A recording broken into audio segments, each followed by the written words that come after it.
ایک نوجوان business manager اپنی برانڈ کار میں دفتر سے گھر جاتے ہوئے ایک پسماندہ علاقے سے گزرا۔ اچانک اس نے ایک چھوٹے بچے کو بھاگ کر سڑک کی طرف آتے دیکھا تو گاڑی کی رفتار آہستہ کر دی۔ پھر اس نے بچے کو کوئی چیز اچھالتے دیکھا۔ ٹھک کی آواز کے ساتھ ایک اینٹ اس کی نئی کار کے دروازے پر لگی۔ اس نے فوراً بریک لگائی اور گاڑی سے نکل کر دروازہ دیکھا جس پر کافی بڑا ڈینٹ پڑ گیا تھا۔ اس نے غصے سے ابلتے ہوئے بھاگ کر بچے کو پکڑا اور زور سے جھنجھوڑتے ہوئے کہا، اندھے ہو گئے ہو پاگل کی اولاد، تمہارا باپ اس کے پیسے بھرے گا۔ وہ زور سے دھاڑا۔ میلی کچیلی شرٹ پہنے بچے کے چہرے پر ندامت اور بے چارگی کے ملے جلے تاثرات تھے۔ سائیں، مجھے کچھ نہیں پتا میں اور کیا کروں۔ میں ہاتھ اٹھا کر بھاگتا رہا مگر کسی نے میری گل نہیں سنی، اس نے ٹوٹی پھوٹی اردو میں کہا۔ پھر اچانک اس کی آنکھوں سے آنسو بل پڑے اور اس سڑک کے ایک نشیبی علاقے کی طرف اشارہ کر کے کہا، ادھر میرا ابا گرا پڑا ہے، بہت بھاری ہے، مجھ سے اٹھ نہیں رہا تھا، میں کیا کرتا سائیں؟ بزنس مینیجر کے چہرے پر حیرانی سی در آئی اور وہ بچے کے ساتھ نشیبی علاقے کی طرف گیا جہاں اس نے ایک عجیب و غریب منظر دیکھا۔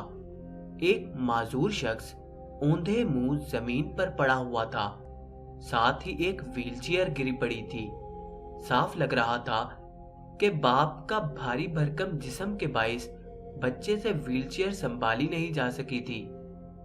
پکے ہوئے چاول بھی زمین پر گرے ہوئے تھے جو شاید باپ بیٹا کہیں سے مانگ کے لائے تھے۔ سائیں، مہربانی کرو، میرے ابا کو اٹھا کر کرسی پر بٹھا دو۔ اب میلی شرٹ والا بچہ باقاعدہ ہچکیاں لے رہا تھا۔ مینیجر کے گلے میں جیسے ہندا سا لگ گیا۔ اسے سارا معاملہ سمجھ میں آ گیا تھا۔ اب اسے اپنے غصے پر ندامت محسوس ہو رہی تھی۔ اس نے اپنے سوٹ کی پرواہ کیے بغیر آگے بڑھ کر پوری طاقت سے کراہتے ہوئے معذور شخص کو اٹھایا اور کسی طرح ویل چیئر پر بٹھا دیا۔ اس کی حالت غیر تھی اور چہرہ خراشوں سے بھرا پڑا تھا۔ پھر وہ بھاگ کر اپنی گاڑی کی طرف گیا اور بٹوے میں سے 10,000 روپے نکالے اور کپ کپاتے ہاتھوں سے معذور کی جیب میں ڈال دیے۔ پھر اس نے ٹیشو پیپر سے اس کی خراشوں کو صاف کیا اور ویل چیئر کو دھکیل کر اس کے گھر تک لایا۔ بچہ ممنونیت سے اسے دیکھتا رہا۔ اس کا باپ مسلسل آسمان کی طرف ہاتھ اٹھاتے ہوئے نوجوان کو دعائیں دے رہا تھا۔ بعد ازاں نوجوان نے بعد میں ایک خیراتی ادارے کے تعاون سے جھگی میں رہنے والوں کے لیے ایک جھگی اسکول قائم کیا اور آنے والے سالوں میں وہ بچہ بہت سے دوسرے بچوں کے ساتھ پڑھ لکھ کر زندگی کی دوڑ میں شامل ہو گیا۔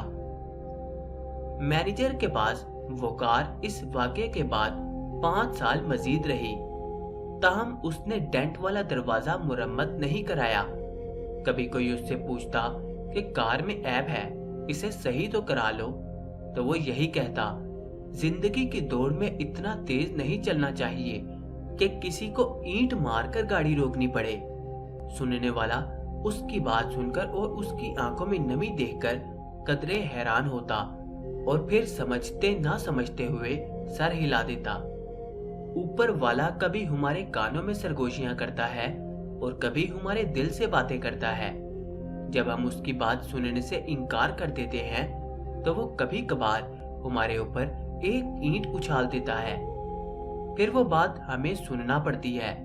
جہاں ہم اپنے خاندان، بیوی بچوں کی خوشیوں کے لیے بھاگے جا رہے ہیں، وہیں ہمارے آس پاس بہت سی گونگی چیخیں اور سرگوشیاں بھی بکھری پڑی ہیں۔ کیا ہی اچھا ہو کہ ہم اپنے ارد گرد کی سرگوشیاں سن لیں تاکہ ہم پر اینٹ اچھالنے کی نوبت نہ آ سکے۔ آمین۔